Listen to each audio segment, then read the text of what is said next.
million-dollar deal made history. The studios even set up a press conference when the contract was signed.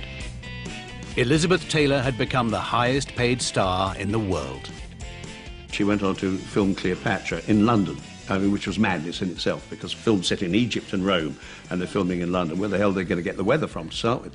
And the weather actually played an important part in what happened next, because she was flimsily dressed as Cleopatra in rather cold conditions at Pinewood Studios, and she contracted pneumonia. Very, very bad pneumonia. She had a tracheostomy, and indeed she nearly died. Over a 3-week period, Elizabeth Taylor fought for her life while the eyes of the world looked on. Amongst the many news reports, one even prematurely announced her death.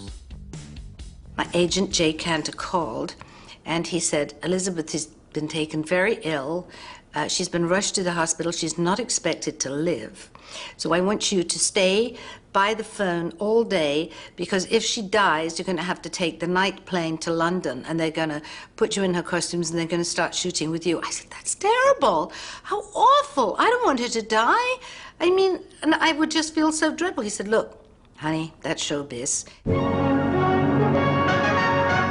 Of course, crowds collected outside the London clinic when it was known that Liz Taylor would soon be leaving.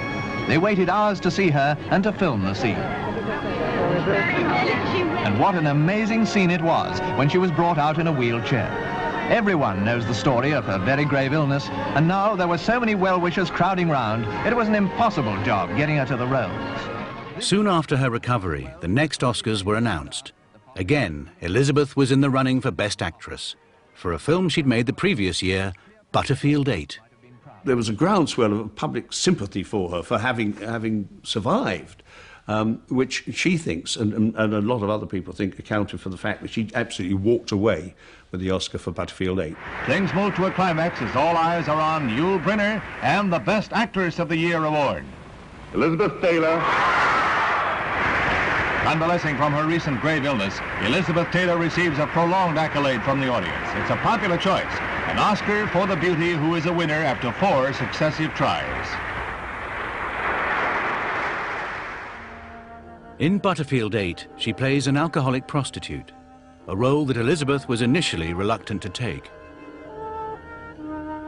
I think Elizabeth's performance in Butterfield 8 is one of the most honest portrayals of a woman's sexuality that had been on screen up until that time. She plays a young woman who enjoys having fun, who enjoys having sex, who has her life in her own hands. And I think audiences would have been quite surprised by such honesty from a picture, and because it's also what they perhaps suspected was about Elizabeth in real life as well.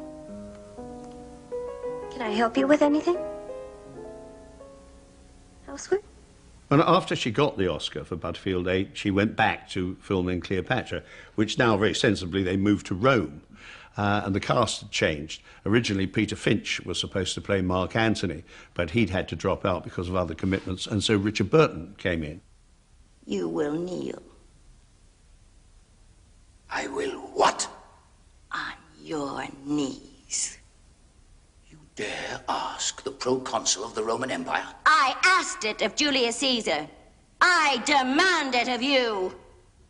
With Richard Burton came the big, what Burton always referred to as le scandale, the big love affair. He was married to Sybil, she was married to Eddie Fisher, but I think once they got together on the stage of Cleopatra, pow.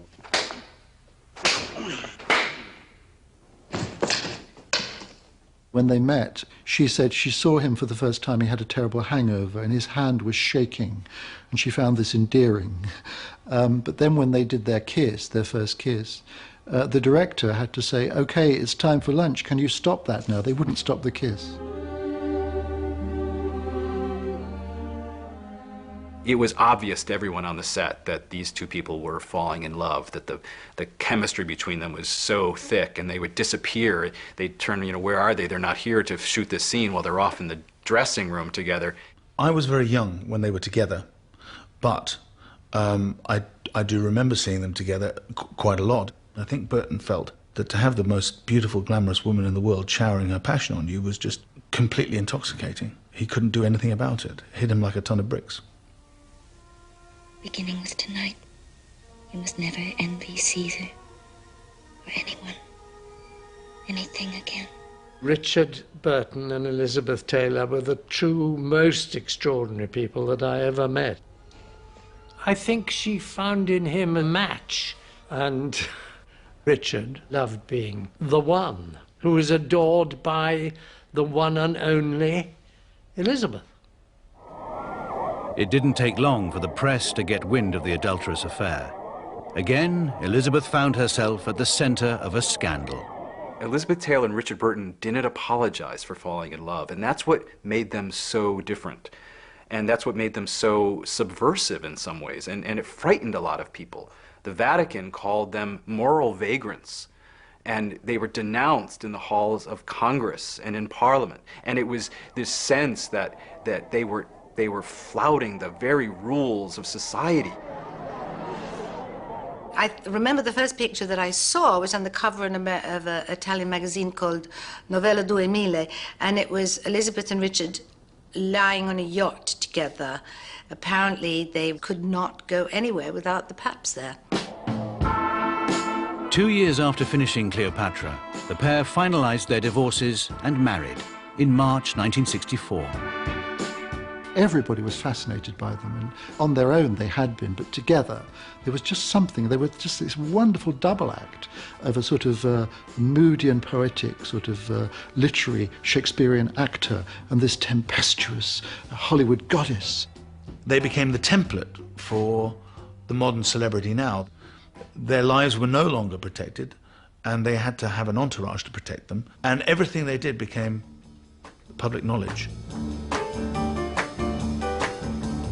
With Richard, Elizabeth was able to lead the life of a Hollywood superstar once more. Elizabeth and Richard thought nothing about spending money. You know, they were just living this outrageous lifestyle that everybody could see. Diamond rings, fur coats. You know, Elizabeth loved living large. There's no denying that. Like we'd be flying from one country to another country in midair, and all of a sudden we'd decide to fly to Venice for lunch. Things like that. Original hijackers then, really. During their 10-year marriage, the Burtons spent approximately $65 million on their champagne lifestyle.